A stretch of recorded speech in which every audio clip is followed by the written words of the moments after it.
Welcome to lifeline TV.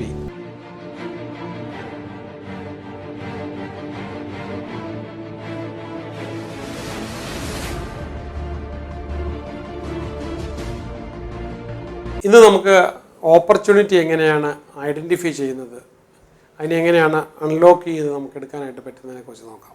നമ്മുടെ ആദ്യത്തെ opportunity തന്നെ നമ്മളത് ഉപയോഗിച്ചിരിക്കണം. ഒരു ഓപ്പർച്യൂണിറ്റി വരുമ്പം അതിൻ്റെ വരും വരാഴികൾ ഓപ്പർച്യൂണിറ്റി മിസ് ചെയ്താലുള്ള അവസ്ഥ ആദ്യം കയറി പിടിക്കേണ്ടതിനെക്കുറിച്ച് എപ്പോഴും നമ്മളൊരു ആക്ഷൻ പ്ലാൻ, ഒരു ഓപ്പർച്യൂണിറ്റി വരുമ്പം ആക്ഷൻ പ്ലാൻ തയ്യാറാക്കണം. ഈ ഓപ്പർച്യൂണിറ്റി നമുക്ക് വർത്തിയാണോ, നമുക്ക് എടുക്കാനായിട്ട് വിലപ്പെട്ടതാണോ, റൈറ്റ് മെത്തേഡാണോ, ഇതെന്നെ സഹായിക്കുമോ, ഇത് നേടാനുള്ള എനിക്ക് അത്യാവശ്യമുള്ള അറിവ് അല്ലെങ്കിൽ റിസോഴ്സസ്, ഇങ്ങനെയുള്ള കാര്യങ്ങൾ എനിക്കുണ്ടോ, ഇതിവിടെ വർക്കൗട്ട് ആകുമോ, ഇതിനെക്കുറിച്ച് ആർക്കറിയാം, കൂടുതൽ ഇൻഫർമേഷൻ വേണമെങ്കിൽ അറിയാം, ഈ ഓപ്പർച്യൂണിറ്റി കോസ്റ്റ് എന്താണ്, ഈ ഓപ്പർച്യൂണിറ്റി നഷ്ടപ്പെട്ട് കഴിഞ്ഞാൽ എന്താണ്, ഞാൻ എന്തൊക്കെ സാക്രിഫൈസ് ചെയ്യേണ്ടതായിട്ട് വരും, എനിക്കിത് കറക്റ്റായിട്ട് കൺട്രോൾ ചെയ്യാൻ പറ്റുമോ, ഇതിനകത്ത് എത്രമാത്രം റിസ്ക് ഉണ്ട്, എന്നെ ഇത് എങ്ങനെ തടസ്സപ്പെടുത്തുന്നത്, ഇതിൻ്റെ ബെനിഫിറ്റ്സ് നോക്കുമ്പോൾ, അല്ലെങ്കിൽ എന്തൊക്കെ ഡ്രോബാക്ക് ഉണ്ട്, എന്തൊക്കെ ഇതിൽ നിന്ന് റിസൾട്ട് എനിക്ക് വരും. ഇവിടെ നമ്മൾ മനസ്സിൻ്റെ ശക്തിയെ, മൈൻഡ് പവറിനെ ഓപ്പർച്യൂണിറ്റിക്ക് എതിരെ പിടിച്ചു കഴിഞ്ഞാൽ ഓപ്പർച്യൂണിറ്റി ഇങ്ങോട്ട് വന്നുകൊണ്ടിരിക്കും. നമ്മൾ ഓപ്പർച്യൂണിറ്റി ഇല്ലാത്തടത്ത് മൈൻഡിനെ പിടിച്ചു കഴിഞ്ഞാൽ അങ്ങോട്ട് പോകും. അപ്പോൾ എപ്പോഴും നമ്മൾ ഓപ്പർച്യൂണിറ്റി റെക്കഗ്നൈസ് ചെയ്യുക. റോങ് ബോർഡും വെച്ചോണ്ടേ വരത്തുള്ളൂ, പ്രോബ്ലം എന്ന ബോർഡും വെച്ചോണ്ടേ വരത്തുള്ളൂ. ഓപ്പർച്യൂണിറ്റി പ്രോബ്ലം എന്ന പർദ്ദ ഇട്ടുകൊണ്ട് മാത്രമേ വരത്തുള്ളൂ. അപ്പോൾ പ്രോബ്ലം ആണോ ഓപ്പർച്യൂണിറ്റി ആണോ, എല്ലാ പ്രോബ്ലത്തിനകത്ത് ഒരു ഓപ്പർച്യൂണിറ്റി കിടപ്പുണ്ടായിരിക്കും. ഇവിടെ ഇതിനുള്ള എക്സ്പെർട്ടൈസ് എനിക്കുണ്ടോ, ഇല്ല ആരിൽ നിന്ന് എക്സ്പെർട്ടൈസ് എടുക്കാം, എനിക്ക് എന്ത് ലിവറേജ് ചെയ്യാനായിട്ട് പറ്റും, ഇതിൽ നിന്ന് എനിക്ക് എന്ത് റിലേഷൻഷിപ്പ് ഉണ്ടാക്കാനായിട്ട് പറ്റും, അതുപോലെ എനിക്കതിനുള്ള സോഴ്സസ് ഉണ്ടോ, റിസോഴ്സസ് ഉണ്ടോ, എൻ്റെ കയ്യിൽ സൊല്യൂഷൻസ് ഉണ്ടോ, അതിൻ്റെ സൊല്യൂഷൻസ് എനിക്ക് എവിടെന്നെങ്കിലും കിട്ടുമോ, ഇതിനെക്കുറിച്ച് ഞാൻ കൂടുതൽ പഠിക്കേണ്ടതുണ്ടോ, എനിക്ക് എത്രമാത്രം പ്രോഗ്രസ് ഉണ്ടാക്കാൻ പറ്റും, എനിക്ക് എന്തുമാത്രം ഇതിനെ ചേഞ്ച് ചെയ്യാനായിട്ട് പറ്റും, എത്രമാത്രം ഗ്രോത്ത് ഉണ്ടാക്കാനായിട്ട് പറ്റും, ഇതിനുള്ള നോളജ്, അവെയർനെസ്, മറ്റുള്ളവർക്ക് ഇതുവഴി എനിക്ക് വാല്യൂസ് കൊടുക്കാനായിട്ട് പറ്റുമോ, മറ്റാർക്കെല്ലാം ഓപ്പർച്യൂണിറ്റി എന്തെല്ലാം കിട്ടും, എനിക്ക് കുറച്ചുകൂടെ ഇപ്പോൾ ഉള്ള പരിമിതിയായ കാര്യങ്ങൾ ഉപയോഗിച്ച് കഴിഞ്ഞാൽ അതിനെ ഉപയോഗിച്ച് എനിക്ക് കുറച്ചുകൂടെ മുന്നോട്ട് ഒരു എക്സ്ട്രാ മൈൽ എങ്ങനെ ക്രിയേറ്റ് ചെയ്യാനായിട്ട് പറ്റും, ഇതിന് വേണ്ടിയിട്ടുള്ള ഒരു പോസിറ്റീവായിട്ടുള്ള അല്ലെങ്കിൽ ഓപ്റ്റിമിസം നമ്മൾ ക്രിയേറ്റ് ചെയ്യണം. ഇതിനെ ഒരു ഗെയിമായിട്ട് എടുക്കാനായിട്ട്, business is an intellectual game എന്ന് പറയാറുണ്ട്. ഇതിനുള്ള ഡിസിഷൻ നമ്മൾ ഒരു ലോങ് ടേം പെർസ്പെക്റ്റീവിൽ, പിന്നെ നമുക്ക് ഗ്രാറ്റിറ്റ്യൂഡ് ഉണ്ടോ, ഗ്രാറ്റിറ്റ്യൂഡ് ഉള്ളവർക്ക് ഓപ്പർച്യൂണിറ്റി ഇങ്ങോട്ട് വന്നുകൊണ്ടേയിരിക്കും. ജിജ്ഞാസയുണ്ടോ, നമുക്കതിനുള്ള ഉദാര മനസ്ഥിതി ഉണ്ടോ, നമുക്കൊരു സ്ഥിര പ്രയത്നം ഉണ്ടോ, ഇല്ല അതിനുള്ള കോൺഫിഡൻസ് ഉണ്ടോ, ക്രിയേറ്റിവിറ്റി ഉണ്ടോ, ഇതെല്ലാം നമ്മൾ മനസ്സിൽ കൊണ്ടുനടന്നു കഴിഞ്ഞാൽ ഇതെല്ലാം നമുക്കുണ്ടാകും എന്നുള്ളതാണ്.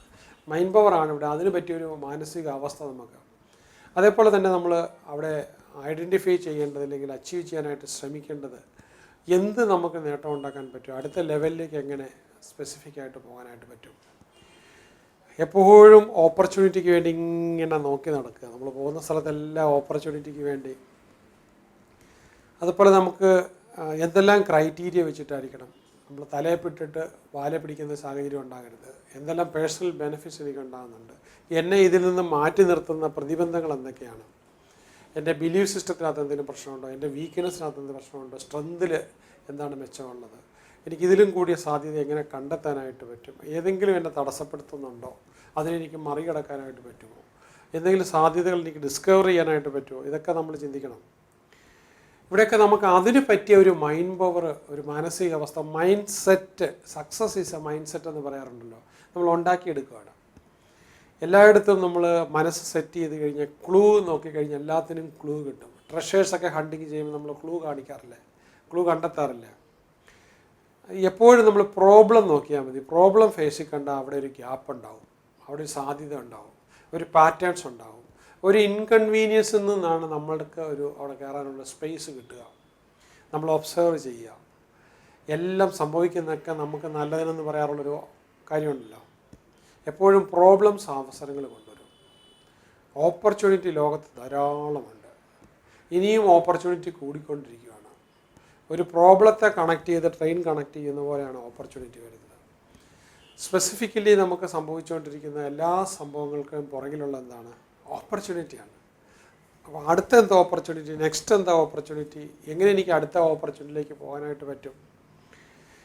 ഈ ഒരു ടൈം സ്കെയില് ഇല്ലെങ്കിൽ സ്പേസ് ഈ ഒരു പ്രദേശത്തിൽ അത് ഔട്ട് ഓഫ് ദ ബോക്സ് എന്തെങ്കിലും ഓപ്പർച്യൂണിറ്റി കിടപ്പുണ്ടോ? ചിലപ്പോൾ ഞാൻ ഇടുങ്ങി ചിന്തിക്കുന്നതുകൊണ്ടാണോ? രാജ്യാന്തര തലത്തിൽ ഓപ്പർച്യൂണിറ്റി ഉണ്ടോ? വേറെ എന്തെങ്കിലും പ്രോബ്ലം വരുമ്പോൾ, രോഗം വരുമ്പോൾ അതിനകത്ത് ഓപ്പർച്യൂണിറ്റി ഉണ്ടോ?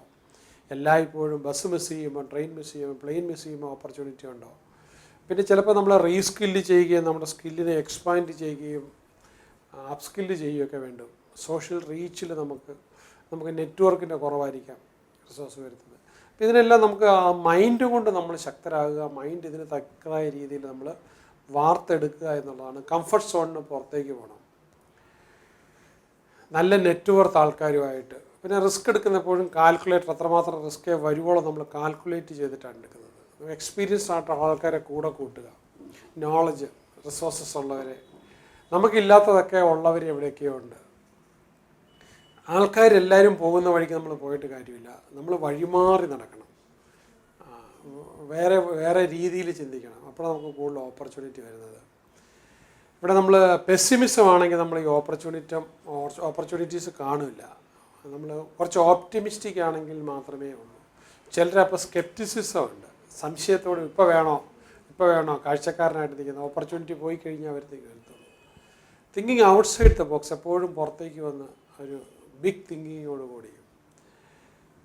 അപ്പോൾ അവിടെ നമുക്കൊരു സമ്മറൈസ് ചെയ്യുവാണെങ്കിൽ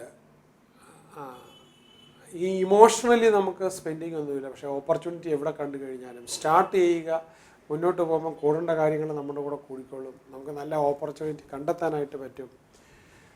കംഫർട്ട് സോണിന് പുറത്തേക്ക് പോകണം. ഇതിൻ്റെ ഒരു ആക്ഷൻ പ്രോഗ്രാമായിട്ട് ചെയ്യേണ്ടതെന്ന് പറഞ്ഞാൽ ഇന്ന് നമ്മുടെ കയ്യിലുള്ള ആ ഓപ്പർച്യൂണിറ്റി എല്ലാം ഇന്ന് തന്നെ ഉപയോഗിക്കുക.